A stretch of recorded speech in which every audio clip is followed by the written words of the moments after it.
Bom, meu nome é Rainer, eu trabalho na Sala Verde UFSC, estou falando de Minas Gerais hoje. Sejam todos bem-vindos, bem-vindas ao Papo Verde, nosso segundo Papo Verde. Hoje a gente está com a Cecília, que é a coordenadora do Instituto Cristal Multicultural, ou Multicultural Cristal, né, Cecília? Melhor ainda. Uhum. Que é bem bacana. A gente descobriu essa iniciativa, pesquisando aí na internet, tem tanta coisa bacana que a gente acaba não descobrindo. As coisas que a gente descobre, a gente está aqui para divulgar agora. Então, este é o intuito do Papo Verde. Para quem estiver assistindo, se você tiver um projeto que você queira divulgar, um projeto que contribua para uma vida melhor, fale com a gente, entre em contato, que a gente pode divulgar através das nossas plataformas, das nossas redes e através do Papo Verde.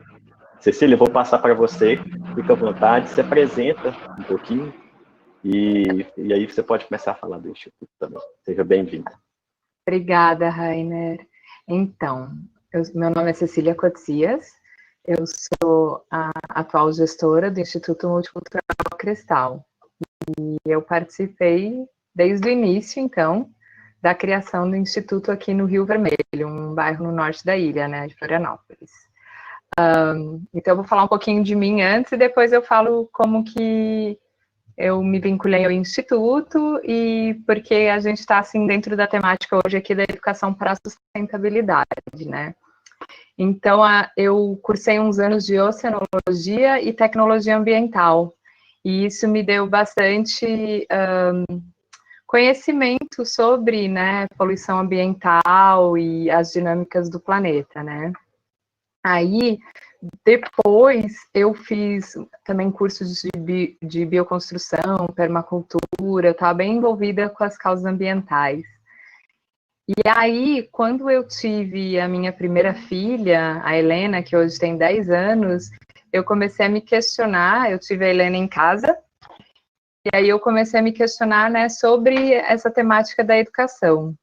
E aí, tinham outros pais no mesmo movimento aqui no bairro, e eu comecei a participar pela ilha, né? Isso foi em 2010, de cursos de pedagogia livre, libertária, né? A gente fazia rodas de conversa que veio a Margarita Valência, que foi diretora da Pestalozzi no Equador, e a gente foi também em alguns encontros da Ana Tomás, que é né, da educação nativa. Enfim, e aí dessa demanda, então, da falta de vagas da rede pública e essa demanda de nós famílias, né, termos um local para deixar nossas crianças, mas a gente não querer terceirizar totalmente a educação das crianças, que nasceu o Instituto Cristal. E isso foi em 2012. Em 2014, a gente se formalizou enquanto uma associação, né, e sempre com esse foco, desde o princípio, eu vou mostrar aqui para vocês, né, esse foco na sustentabilidade, né. Então, vocês verem aqui, essa foi a primeira sede do Instituto, que já diz o espaço, né, de aprendizagem, ele é um educador, né, a gente fala que ele é sempre o segundo ou o terceiro educador. E a nossa primeira sede, então, foi na minha casa, na época, que foi toda bioconstruída, com bastante mutirões e auxílio dos vizinhos e amigos. Então, era uma casa bem orgânica, toda ecológica, era onde a gente acabou que eu saí de lá e ficou só, né, o Núcleo Inovador de Educação, e a gente estava, desde então, trabalhando com educação infantil, com a participação dos pais. Ali é uma mãe que estava indo e fazendo, né, que é uma arte educadora, que não sei se vocês conhecem a Recicleide, ele era a Karina Recicleide. E aí... Você falou de bioconstrução, talvez isso seja um pouquinho interessante a gente comentar um pouquinho. Você falou que a sua casa ela era toda bioconstruída. Você pode falar um pouquinho para a gente de como que é isso? Sim, a bioconstrução é uma construção que usa tecnologias sustentáveis e também busca utilizar uns elementos que o local oferece, né? Então, assim, a gente pesquisa como que eram construídas as casas nessa região, né? Antes, digamos, dessa industrialização extrema, né? Como que era um jeito mais tradicional de construir. Então, daí a gente tem a opção de construir por exemplo, várias técnicas para o uso do barro, né? e do bambu. Então, por exemplo, as madeiras estruturais a gente tratou com óleo queimado. E aí o preenchimento das paredes foi feito com bambu, que eu fui cortar aqui perto no Muquem. E aí a gente pisava o barro, e aí foi um aprendizado. Então, assim, é um tipo de construção que ela é mais demorada, ela é mais acessível, e tem que sempre ter em mente que é uma casa viva, né? Então, como a gente está usando materiais vivos, ela está sempre se transformando, e a gente tem que estar sempre trabalhando com ela, né? E aí, fora, então, o material de construção das paredes, a gente usou janelas, portas, foi reutilizado, né? Às vezes encontrava em alguma construção, às vezes alguém doava, os azulejos do banheiro foram mosaicos, daí a gente fez cisterna para captação da água da chuva, fossa por evapotranspiração, que é um tipo de filtro, né, ao contrário, que faz na terra e depois planta as bananeiras em cima, e aí as bananeiras que precisam de muita água, né, elas fazem, então você faz o tratamento da água ali mesmo, né, da fossa, das águas negras que chama. Tem o círculo de bananeiras para o tratamento da água cinza, né, que sai da pia da cozinha e da pia dos banheiros, separa esses dois sistemas, né, e do chuveiro. Então, a bioconstrução trabalha isso dentro dos conceitos de uma casa, uma construção sustentável. Maravilhoso. Obrigada. E aí, vamos ver. E aí, então, foi a partir disso, a gente foi elaborando a nossa proposta pedagógica, né, que, enfim, a gente foi se oficializando, né, e hoje, assim, essa proposta que está aqui na tela é um pouco do que com o que a gente trabalha hoje, né. Então, antes eu até nem gostava de definir um tipo de pedagogia. Hoje eu considero que a pedagogia de projetos é bastante abrangente, né?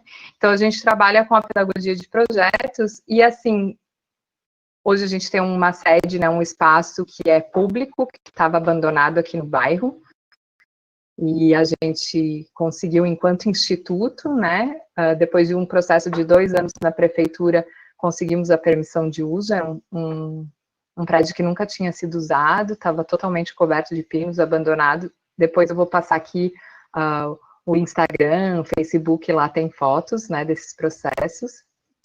E a gente faz... Oi? Maravilha, vocês transformaram o lugar, assim, então.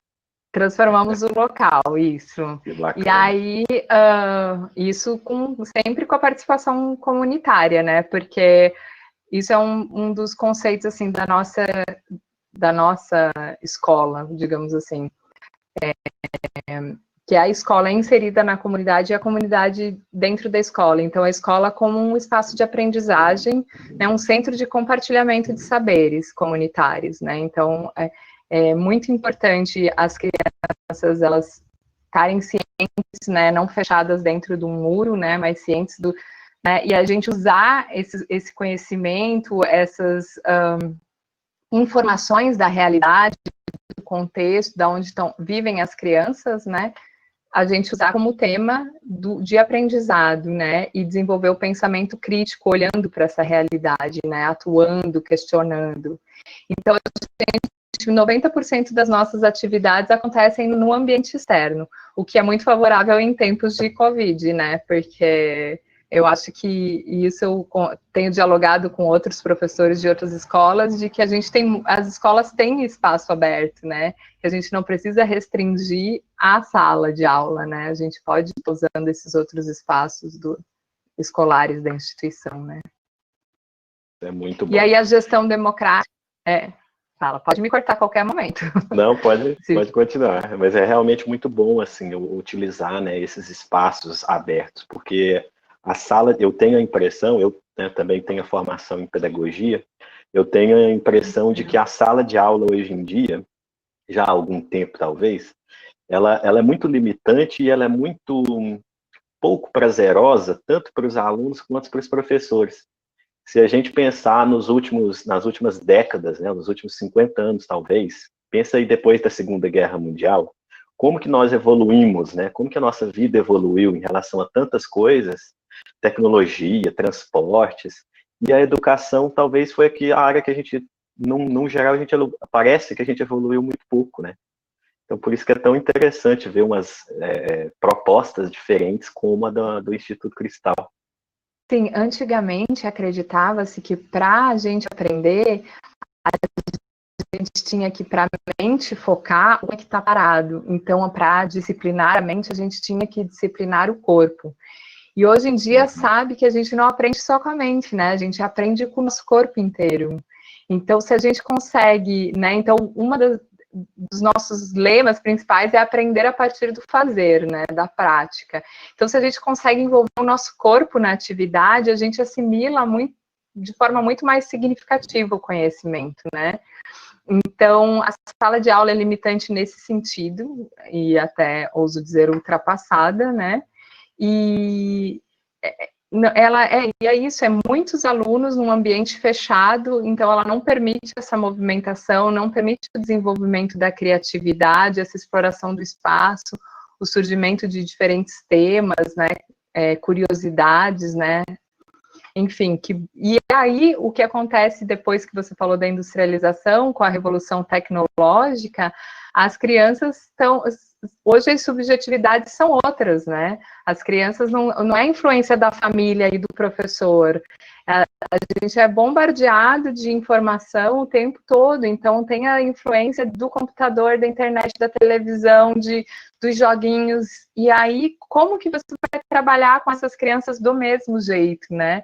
Hoje até tem artigos que falam que hoje em dia é importante o déficit de atenção, né? Você poder ser hiperativo, você prestar atenção em várias coisas ao mesmo tempo, porque a nossa sociedade exige isso, né?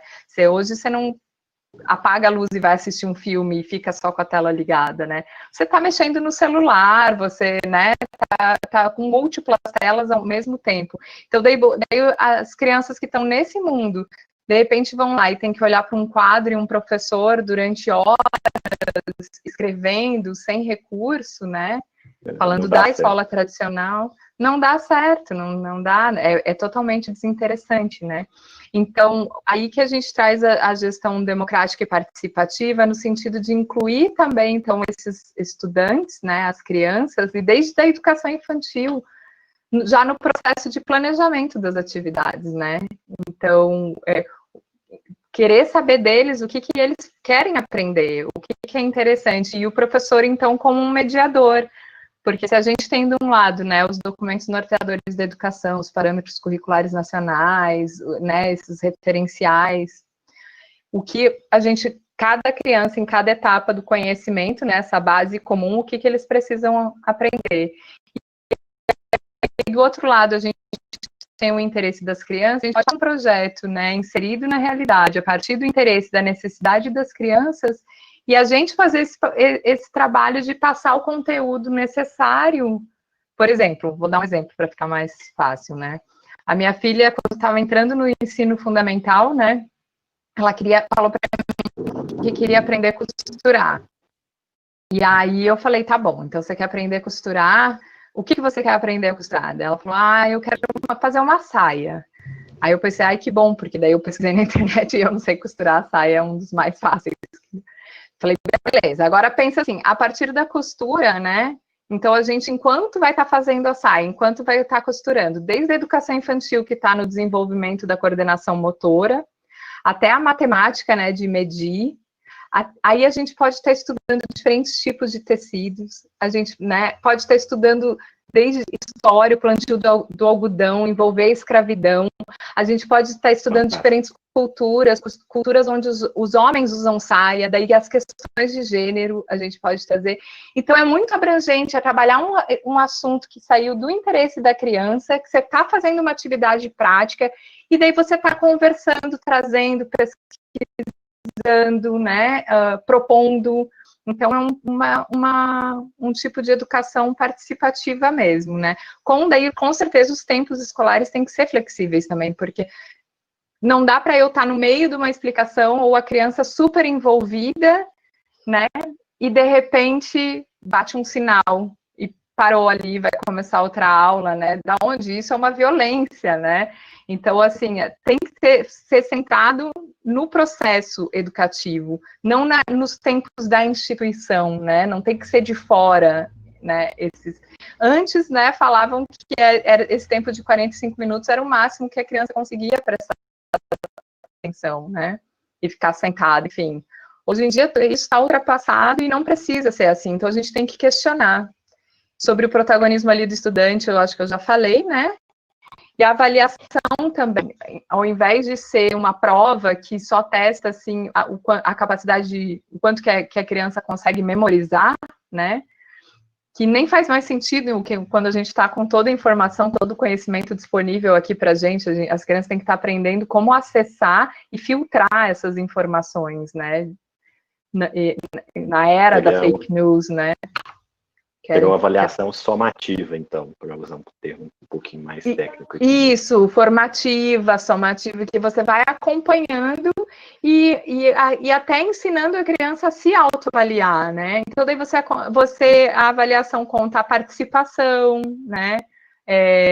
O quanto que sabe de determinado assunto, o quanto que não sabe, na verdade, para aquele dado, o professor poder utilizar, não, esse assunto eu preciso trabalhar mais, porque o grupo não entendeu direito, ou aquela criança em particular, né? Aí tem a inserção na comunidade, que eu já falei um pouquinho, né, que a gente trabalha muito isso no Instituto, e grupos mais heterogêneos. Esse é um tema interessante, por quê? Porque se a gente olhar as formações, né, das comunidades, principalmente as não ocidentalizadas, antes da gente ter essa história da família nuclear e da criança ir para a escola, que é uma coisa muito, muito recente, os agrupamentos humanos, as crianças ficavam com crianças de diferentes idades, e tinham diferentes adultos como referência, né? Então, os primos se cuidavam, a avó cuidava, os irmãos mais velhos cuidavam dos menores, e as crianças, elas aprendem muito mais com uma criança que é um pouco maior, um pouco mais velha, do que com um adulto, seja como subir num balanço, entendeu? Ou como aprender a fazer um desenho, eles se motivam mais, né? Eles querem imitar a criança que é um pouco maior. E as crianças maiores aprendem o cuidado, aprendem as particularidades de um bebê ou de uma criança pequena, né? A lidar com isso. Hoje as crianças nem sabem, não conseguem nem ter esse discernimento de que, né, o bebê pegou, a criança pequena pegou o brinquedo dela, da criança maior, mas porque ela não sabe pedir. É o jeito dela mostrar que quer, né?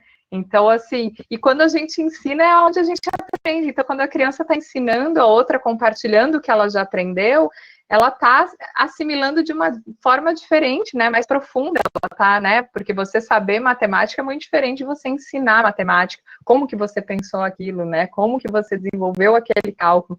Então, quando você vê, né? Então, é otimizar o aprendizado, a gente poder misturar.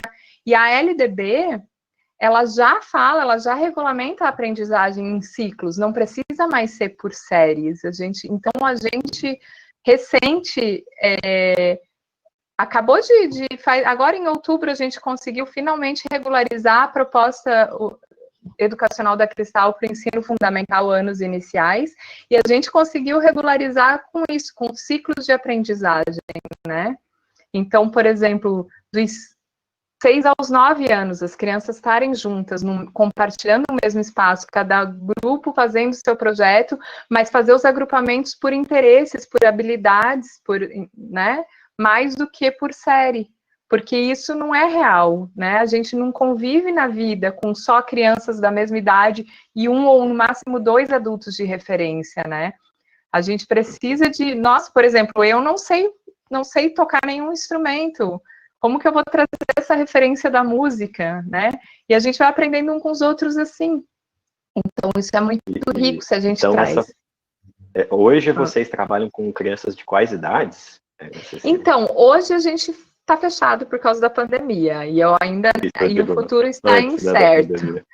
Antes da pandemia, a gente estava trabalhando até 6 anos. A gente só regularizou o ensino. Isso, porque a gente só regularizou o ensino fundamental agora, durante a pandemia. A gente já estava nesse processo há tempos, até a história da gente conseguir o prédio foi um passo importante para isso, porque apesar de a educação, e daí eu vou citar o meu mentor aqui, o professor José Pacheco, né, que a escola não são prédios, as escolas são pessoas. Então, o que precisa para acontecer o aprendizado, né? Precisa de um pedagogo, de um educador e um grupo de crianças, famílias, enfim, um grupo de pessoas.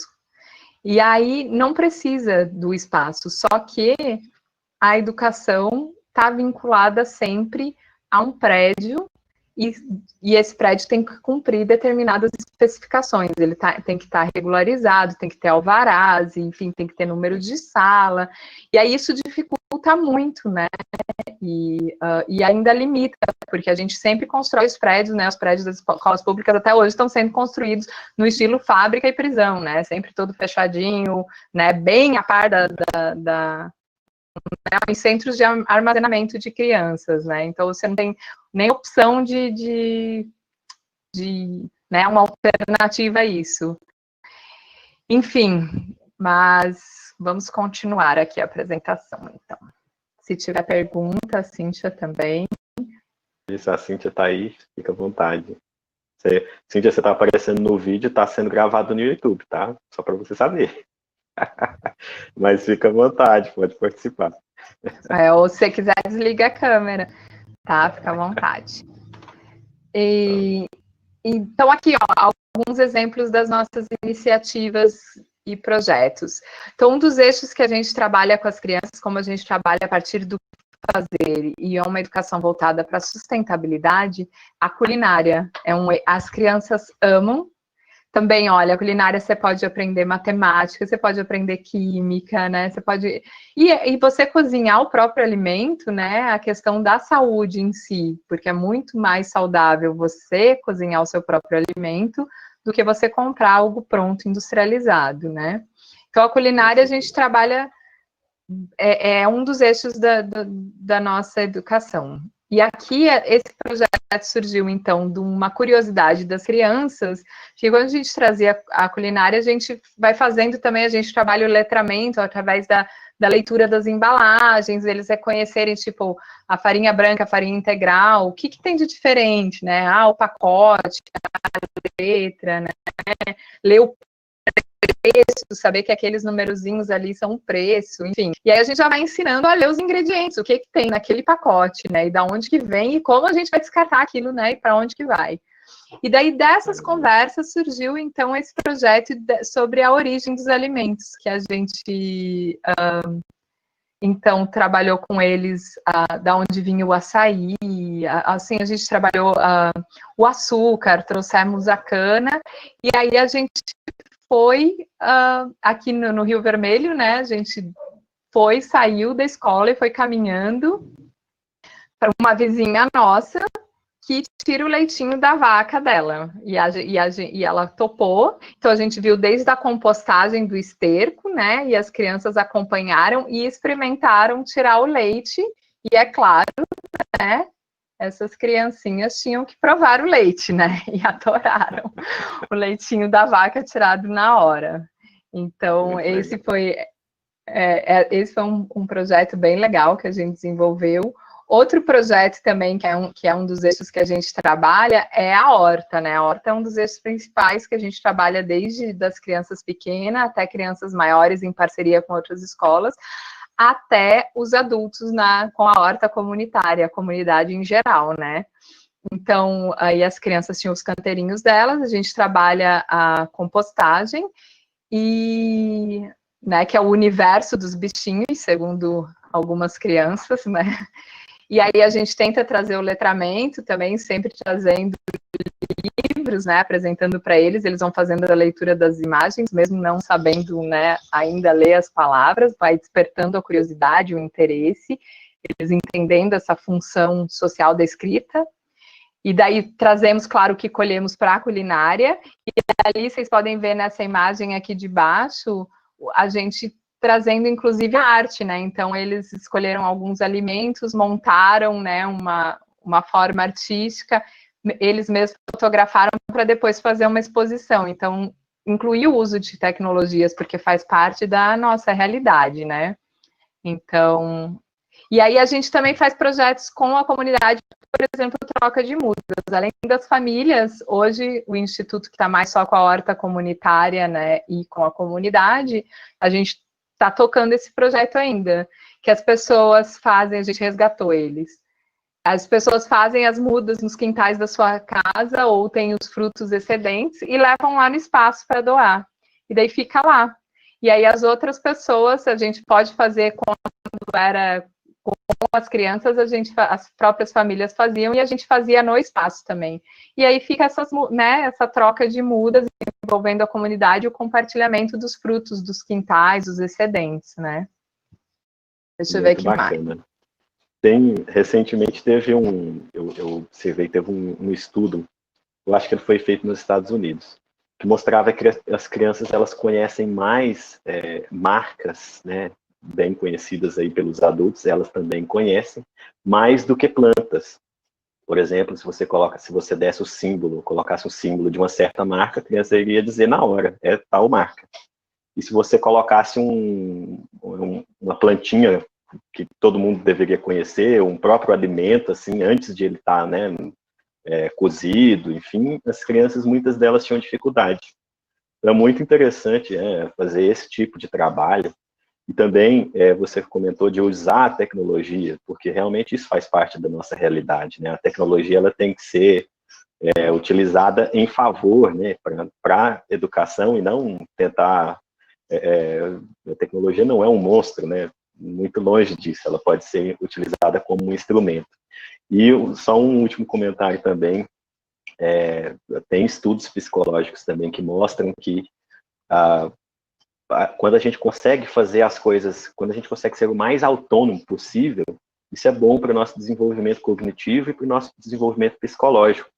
Hoje em dia a gente vê muitos casos, né, de depressão, ansiedade, suicídio, enfim, nós vivemos o século e o milênio, talvez, dessas doenças, né, psíquicas, e desde criança, né, elas estão aprendendo de onde vem o leite, né, plantar, colher, fazer as coisas elas mesmas, fazendo as coisas. Achei isso bem bacana, acho que isso é bem importante para o desenvolvimento do ser humano. E dar voz às crianças, né, porque infância quer dizer sem voz, né, e hoje em dia esse termo está obsoleto. Não, a gente precisa dar voz. Hoje em dia as crianças são cidadãos de direito, né? Então a gente precisa ouvir eles têm muito a ensinar, né?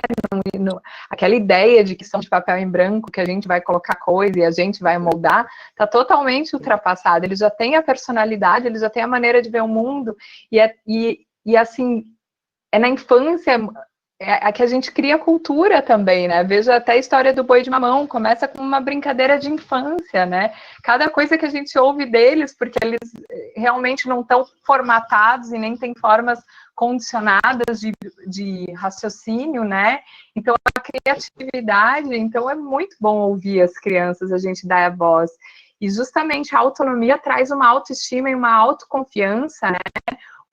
Eles se permitem errar, porque é através do erro que a gente aprende, né? A gente só aprende errando, experimentando. Então, a gente dá essa oportunidade, porque quando a gente faz por eles, o que a gente está dizendo? Qual que é a mensagem que eles recebem? Você não é capaz de fazer, né? Então, quando a gente proporciona, então, é totalmente voltada para a autonomia, justamente isso.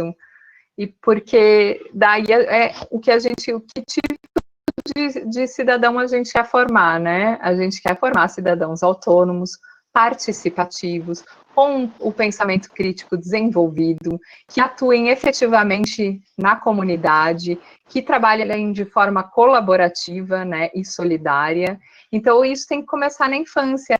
Se a gente vive uma democracia, né, com que a gente não tem um sistema de ensino democrático, né, uma educação democrática, porque né, a democracia é isso, é a gente resolver de forma participativa, né? Então a gente precisa ensinar as crianças, e é natural. Se a gente age assim, né, não é ensinar de uma forma teórica, isso é democracia, né? Mas vamos viver a democracia desde a infância, desde né, da escola. Você tem direito de se expressar, respeitando a cidade, né? E é isso, por exemplo, um dos objetivos principais da educação infantil é o convívio com a diversidade, para a gente aprender a conviver com o diferente, gente, né, com o outro. Entender que a gente não precisa concordar sempre, que tá tudo bem a gente não concordar, né? E que às vezes a gente vai ter que abrir mão do que a gente quer em favor do outro. Então, e isso é na primeira infância. A primeira infância a gente desenvolve, está desenvolvendo a personalidade. Então, o foco tem que ser o desenvolvimento da maturidade emocional e relacional, né? Então, conviver com o maior número de pessoas diferentes, né? Claro, aos poucos, né? Porque a criança também, ela não dá conta de estar com 30 outras crianças. Isso é um estresse, né? Mas daí trazer outros adultos, né? Por exemplo, até num grupo menor, ela convive melhor, porque às vezes na escola o que acontece? As meninas só brincam com as meninas, né? Tem tantas meninas e tantos meninos e tudo da mesma idade que eles só brincam com gente da mesma idade e as meninas só com as meninas e os meninos só com os meninos. Como que as meninas vão entender que os meninos geralmente são mais brutos, mais que eles expressam a emoção deles mais né, no físico e eles são mais enfáticos e mais barulhentos no geral, né? E então como que vai, né? Às vezes um grupo um pouco menor, onde daí, né? As crianças conseguem ter essa convivência mais próxima e entender e respeitar, né? E eu gosto muito dessa história, não é tolerar, né? Tolerar é o mínimo do mínimo, né? Você tolerar o outro. Não, você tem que respeitar, né? Dar o espaço. E aí aqui, ó, a outra iniciativa, outro eixo que a gente trabalha são os passeios, né, que eu falei. Então, aqui a gente, desde visitar vizinhos, né, pessoas da comunidade, que são desde artistas, pessoas jardineiros. Aqui a gente, no Rio Vermelho, a gente está do lado do Parque Estadual do Rio Vermelho, então a gente tem, né, o Moçambique, as dunas, né, as trilhas. Então, além, né, de estar, assim, entendendo o parque, entendendo a comunidade, refletindo sobre a nossa ocupação nesse local, né, a gente está convivendo com outras referências, né, outras formas de ser e estar no mundo, apresentando para as crianças, né, outros adultos, e também daí refletindo criticamente. Teve um projeto que eu escrevi, que é esse Se Essa Rua Fosse Minha, porque aqui a gente tem um problema muito grande do lixo. E aí os cachorros né, e as pessoas põem o lixo no dia errado, e os cachorros rasgam, e fica tudo jogado. Então, assim, meio que o que é público, o que é de todo mundo, não é de ninguém, e daí ninguém cuida. Então, assim, a gente trabalhar isso, se essa rua fosse minha, né, sair, por exemplo, o projeto era, vamos sair, daí com crianças maiores, vamos sair num dia de coleta de lixo e vamos fotografar, né, vamos, ó, uso da tecnologia, vamos fotografar, e daí vamos criar, né, uma poesia, vamos criar uma arte com aquelas fotos, e informar as pessoas, fazer um folder no computador, né, então, assim, a tecnologia é uma ferramenta muito importante, e a gente tem que ensinar as crianças a usar desse jeito. As mídias sociais, os desenhinhos, os filminhos, os youtubers, isso tudo realmente tem que ser filtrado, tem que ser limitado, o tempo de tela para as crianças, isso sim. Agora, aos poucos, enquanto escola, instituição de educação, a gente não pode ficar de fora da tecnologia, agora principalmente, né? A gente tem que ser pioneiro, né? Em aprender, enquanto professores, aprender, entender para poder, né, auxiliar as crianças a lidarem com esse mundo. Eu achei interessante, vocês trabalham com a questão da pedagogia de projetos, né? E isso é muito bom porque você mesma escreveu agora, as crianças elas conseguem pensar, ela tem uma linha de planejamento, né? Então ela consegue pensar no começo de um projeto, no meio, no final, né, na conclusão. Eu acho que isso deve ser bem positivo também, né, para o crescimento cognitivo das crianças. Conseguir entender o todo, né? Porque na nossa vida a gente funciona assim, né? A gente funciona... A criança consegue entender melhor quando ela vivencia. Quando a gente trabalha com a criança na escola, como eu já dei aula, falando sobre o cuidado do meio ambiente, você pode levar fotos, fazer todo um trabalho com a criança dentro da sala de aula, que é a mesma coisa que entrar por um ouvido e sair pelo outro. E quando você traz a vivência, né, ela entende a importância daquilo, né? Eu que nessa pandemia abri a casa de brincar para ajudar algumas mães que trabalham e não têm onde deixar as crianças, e muitas são de apartamento, elas chegam a vir aqui, tirar o tênis e passar o pezinho na grama e falar, tia, isso é muito bom. Então, pensa se a escola traz essa vivência desses projetos que a Cecília faz. Eu acho que o aprendizado da criança cresce muito mais. E aí, então, a pedagogia de projetos, porque o que você faz na sua vida, né?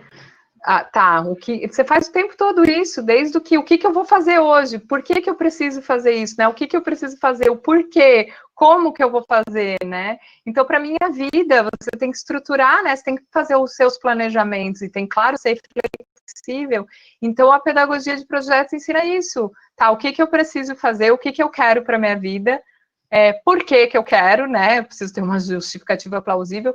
Como que eu vou chegar lá? O que eu preciso fazer para chegar lá? Com quais recursos e em quanto tempo, né? Então, a pedagogia de projetos, ela vai ensinando isso de uma forma natural. É natural para a gente precisa fazer isso na nossa vida, em todas as áreas, em todos os âmbitos.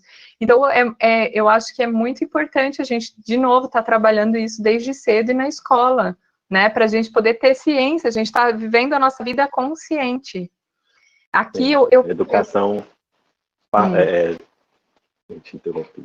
A educação, ela realmente tem que ser um meio, né? Porque muitas vezes parece que ela é um fim em si mesmo. Vou dar um exemplo, né? A gente ouve, às vezes a pessoa estuda para fazer uma prova, entendeu? Ela faz a prova, não, passou, beleza, continua, segue a vida. Ela não consegue, né, conectar isso. Então, essa vivência, né, que a Cíntia comentou, e a questão dos projetos é realmente muito interessante. Pode continuar, Cecília, por favor. Tá, eu pulei aqui uma tela e eu não sei como é que volta agora, mas tudo bem, vamos ficar nessa. A gente desenvolveu também projetos em parcerias com as outras escolas aqui públicas da região que estavam oferecendo e era aberto para a comunidade, essas oficinas de arte e sustentabilidade. Aí a gente conseguiu uma parceria com aquele programa Bairro Educador. Aí eu e a Karina entramos como uma oficineira, era assim, então era um recurso assim simbólico para a gente dar uma oficina por semana, mas aí a gente conseguiu acessar melhor a comunidade e as outras escolas, e aí outras faixas etárias, e aí a gente então utilizava o espaço ali, a sede do Instituto, que vocês estão vendo aqui nessas fotos externo aqui, com os cataventos, a gente fez uma oficina, então, instalamos uma turbina eólica que eu tinha parada na minha casa, que é aquela casa bioconstruída, eu ia pôr e nunca pus, e achei que fazia muito mais sentido colocar num espaço coletivo. E aí ficou anos parado, porque como que eu ia instalar uma turbina eólica, né? Não tinha o poste, não tinha o conhecimento, não tinha nada, ficou lá. E aí, de repente, no ano que passou aí, eu vi que é um pai de duas das crianças que estavam no Núcleo Inovador de Educação Infantil. Ele nos seguindo no Instagram, eu vi várias fotos dele, que volta e meia aparecia a foto dele com turbina eólica. Eu falei, pelo amor de Deus, se aparecer com mais alguma turbina, eu vou lá falar, né? E daí apareceu ele em cima de uma turbina eólica, daquelas gigantes. Eu falei, não. Daí eu conversei com ele, com a mulher dele, com a Andrea. Ele ficou empolgadíssimo com o projeto, e ofereceu e daí explicou para os adolescentes como que funciona, né, essa captação de energia do vento, e aí a gente trabalhou da forma prática, né, mais ativa, assim como eles ainda não tinham idade para estar participando da estruturação, né, elétrica e tudo ali, a gente participou fazendo catavento, né, de uma forma artística, foi bem interessante, assim, a gente fez várias oficinas com grupos de crianças, desde artes com materiais reciclados, que achamos, né, até a horta e essa oficina. Então, foi bem legal também estar trabalhando assim com esses jovens.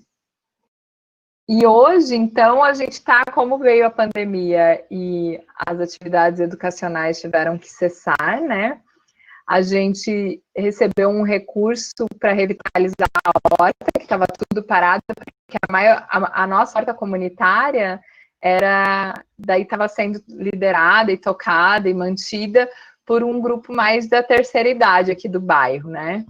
E aí veio a pandemia, a maioria grupo de risco parou, né? Parou a horta e foi uma seca terrível esse ano, tudo começou a morrer. E aí eu tentei mobilizar as famílias que estavam presas em casa com as crianças e não aguentavam mais, né? A se revezarem, porque daí tinha um espaço ali, né? E daí cada família podia ir de uma vez sem encontrar as outras e ajudar a regar, né? A horta para não morrer. E aí acabou que a gente conseguiu um recurso mínimo com uma universidade, com um dos meus amigos, uma amiga minha, uma colega da oceanografia, que está fazendo doutorado numa universidade da Califórnia, vendo o nosso projeto, apresentou para a universidade e a gente conseguiu lá um recurso mínimo, assim, para revitalizar a horta. E aí a gente revitalizou essa horta, só que daí a gente estava pensando na sustentabilidade econômica, porque economia, né, o dinheiro, né, também a gente precisa dessa sustentabilidade, né, para viver. E aí, um dos jeitos que a gente achou, porque antes era assim, quem trabalhava, quem estava ali, colhia, plantava o que queria, colhia, cada um tinha o seu, né, canteiro, foi o jeito que se configurou. E, porque as pessoas que trabalham com horta são muito ciumentas dos seus jeitos de plantar e do seu canteiro, e querem do seu jeito de regar, é bem engraçadinho. Então é um trabalho coletivo, tá todo mundo junto e se ajudam, mas não mexe no meu canteiro do jeito que eu não gosto. Então lá era bastante espaço. Cada um tinha o seu jeito e a gente ia fazendo um calendário de regras, mas também, a maioria das pessoas envolvidas gostavam mais de plantar do que de colher. Então muita coisa ficava dando semente, né? Enfim, por conta. E aí agora a gente daí estruturou um outro tipo de horta, então, visando a sustentabilidade econômica, inclusive do espaço, porque daí fechou a escola, as famílias que participavam e aí com o recurso para pagar as educadoras e que ajudavam a sustentar o instituto, não estavam mais vindo e daí continuava, né? O prédio tem a conta de água da horta, tem, né, a limpeza, tem a luz, tem as mudas, tem o trabalho diário, tem o adubo. Então, a gente conseguiu revitalizar com esse recurso, mas a gente precisava manter. E daí a gente começou a fazer uma feirinha aos sábados e vender os orgânicos, que é tudo orgânico, né? Então, sábados de manhã, e daí com esse recurso a gente consegue pagar, né, os custos. E aí as pessoas que estão vindo ajudar em mutirões, mas é tudo muito restrito, né? Tipo, 3, 4 pessoas nesse espaço já está ótimo. E aí, que fazem esse revezamento das regras, passam lá no site, levam os orgânicos também. Então, ela tem esse viés, né, social, e ela também, daí a gente acessou um outro público, né, que não estava interessado no educacional, não estava interessado no social, mas que queria comprar o orgânico. Isso para eles, né, eles contribuir financeiramente e ter ali algo, né, de valor em retorno, né, em retribuição. Então, foi uma troca legal também. E aí, agora, a gente está com a hortinha, né, e com a hortinha, é maneira de dizer, é enorme.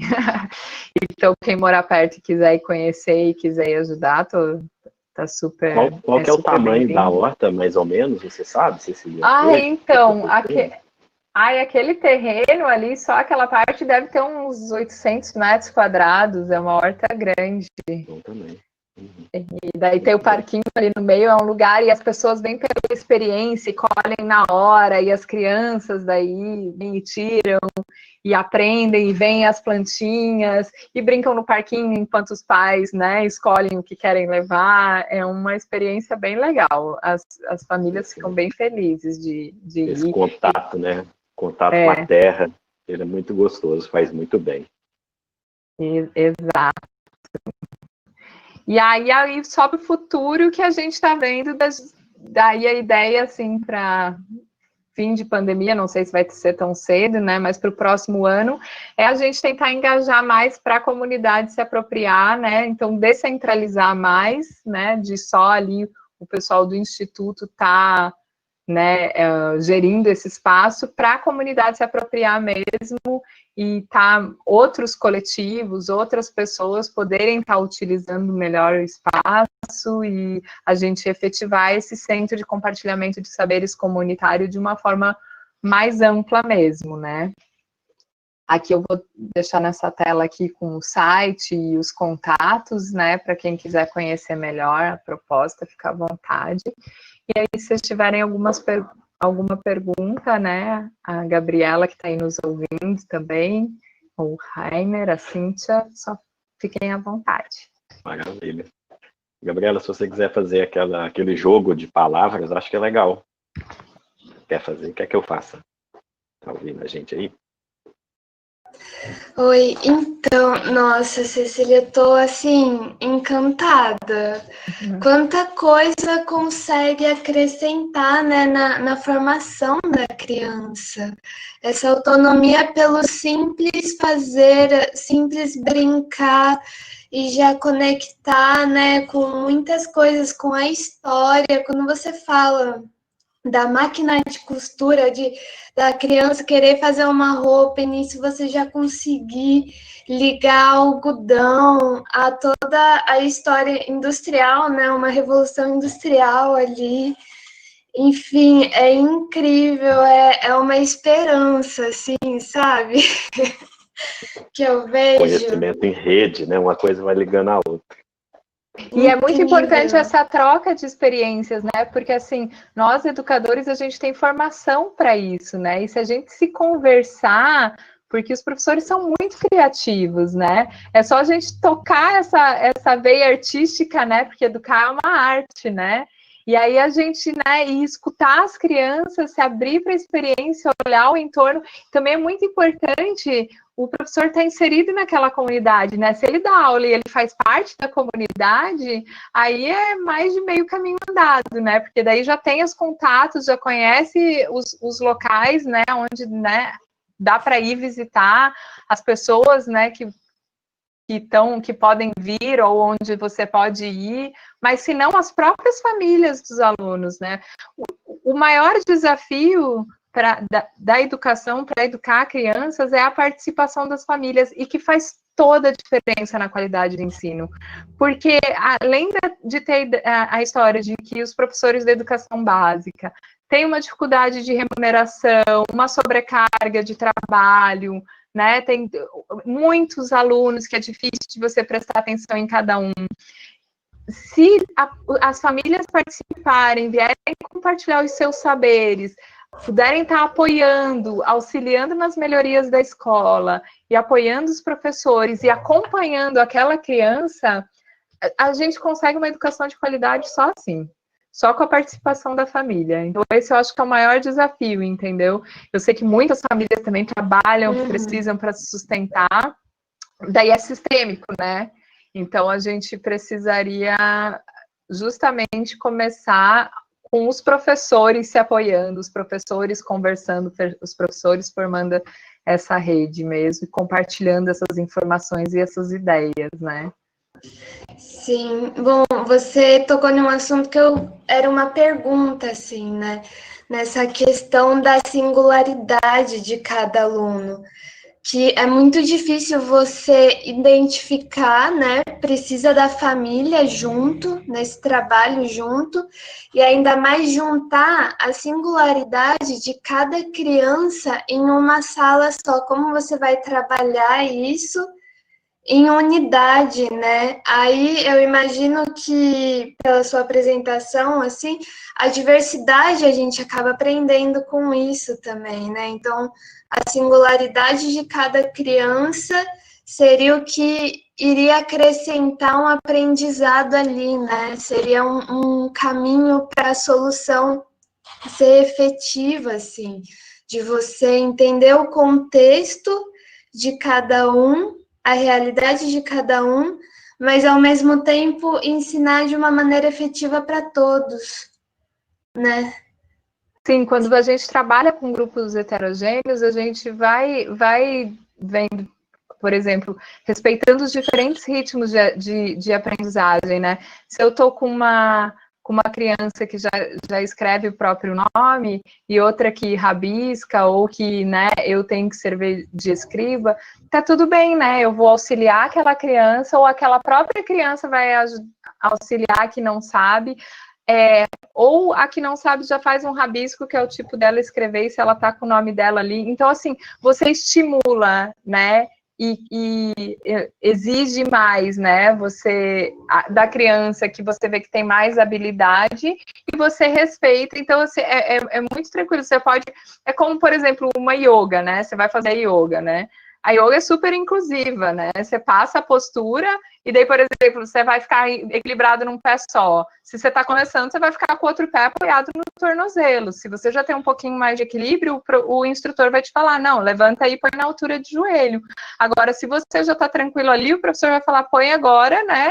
Agora você põe na sua cintura, põe a língua, né? Põe na sua coxa, põe a língua no céu da boca, fecha o olho, ergue a mão e é isso aí, né? Então, e tem que estar todo mundo no mesmo grupo, tá? Cada um no seu nível, e o professor tá ali olhando e falando, ó, você pode ir até aqui, você já consegue fazer isso, né? E o colega, às vezes, que sabe mais, você consegue, né, explicar para... Porque, assim, como que você vai trabalhar de uma forma aproximada com cada criança, se você tem várias crianças e você é um só? Isso eu falo que a quantidade de alunos por sala de aula é uma agressão tanto à criança quanto ao professor, né? Como que o professor vai ficar com 20, 30 alunos, tendo que ensinar todos, passar conteúdo e ainda conhecer a criança e conectar, porque sem conexão não há aprendizagem significativa, e aí você entendeu o que aquela criança está passando, o momento de vida, quais as necessidades, quais as curiosidades,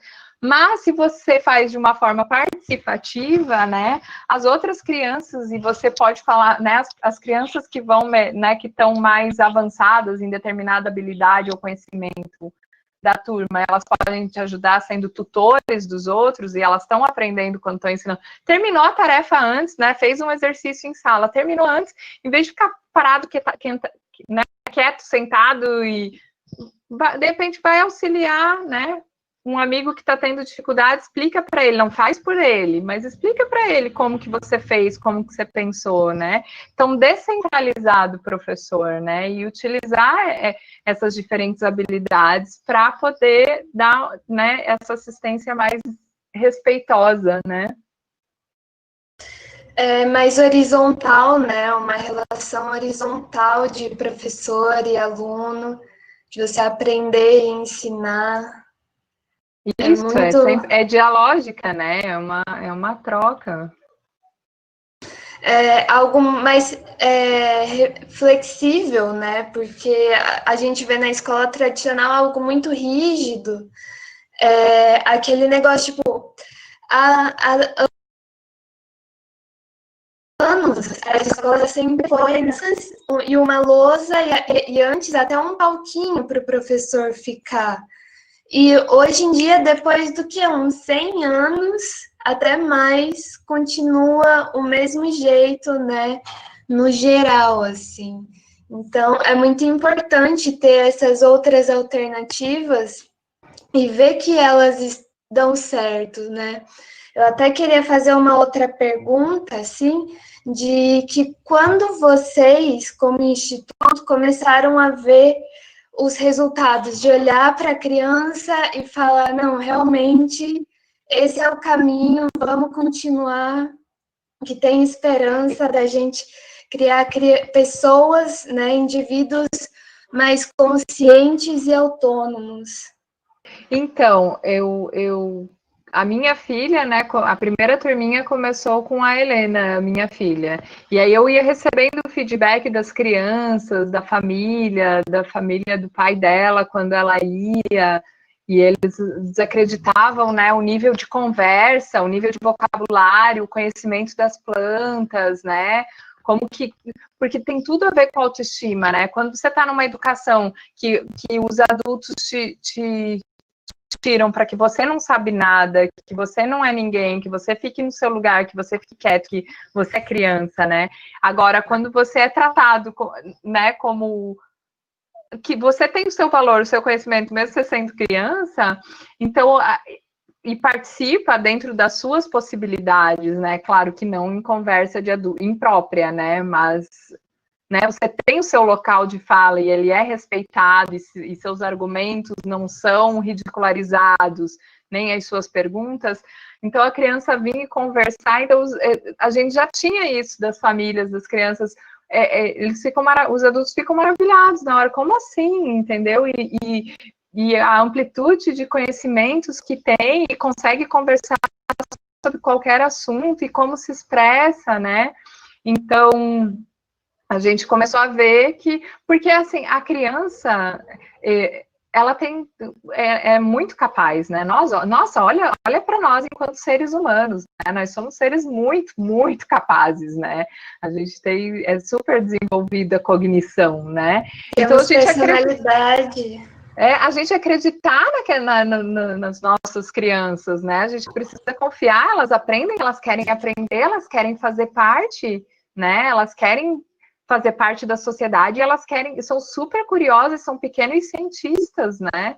Então a gente só permitir que elas se desenvolvam e estimular, né? Em vez de reprimir, né? Oprimir, e também não tem que direcionar o tempo todo, né? Tá sempre falando o que elas têm que fazer, quando, como e aonde, né? Que isso é extremamente limitante. Então a gente dá esse espaço para eles expressarem, para eles questionarem. Então é muito nítido, porque principalmente isso traz muita autoestima, e no aprendizado, a autoestima é tudo, né, pra gente, porque você precisa errar para você aprender, você precisa experimentar. Tudo bem, acabou o compartilhamento de tela, mas não faz mal agora que já tinha acabado a apresentação. Então, então é muito...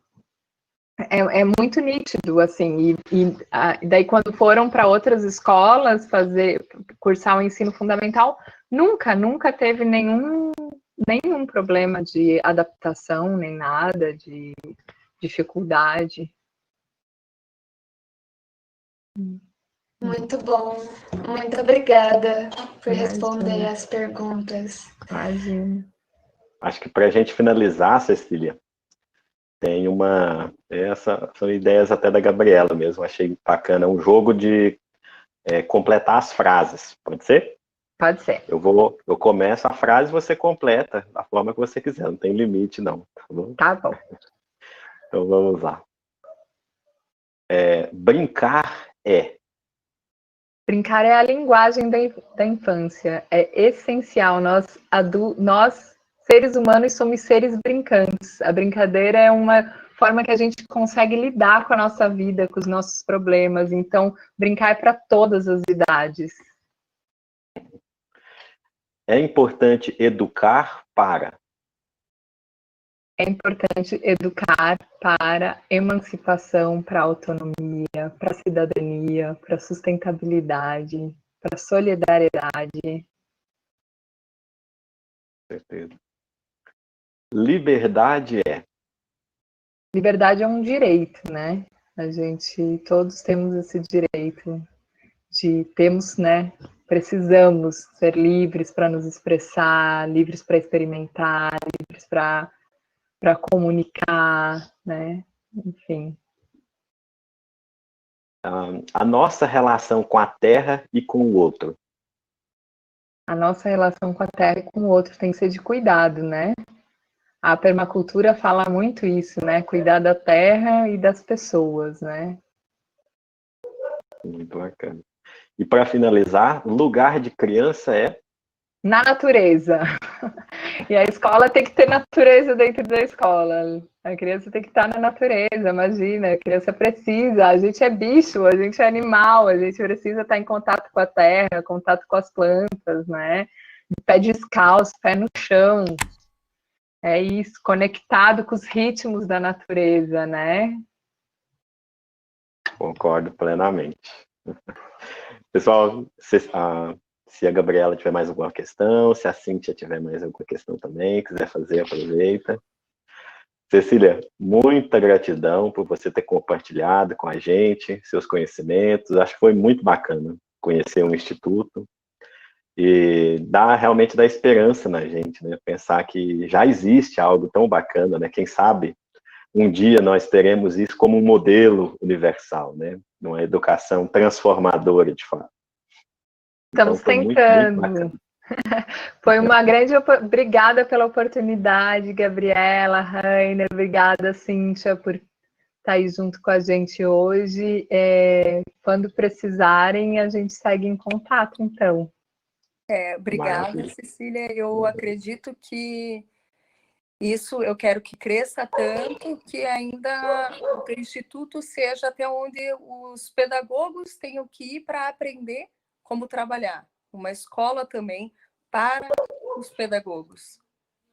Obrigada, querida. Muito bacana.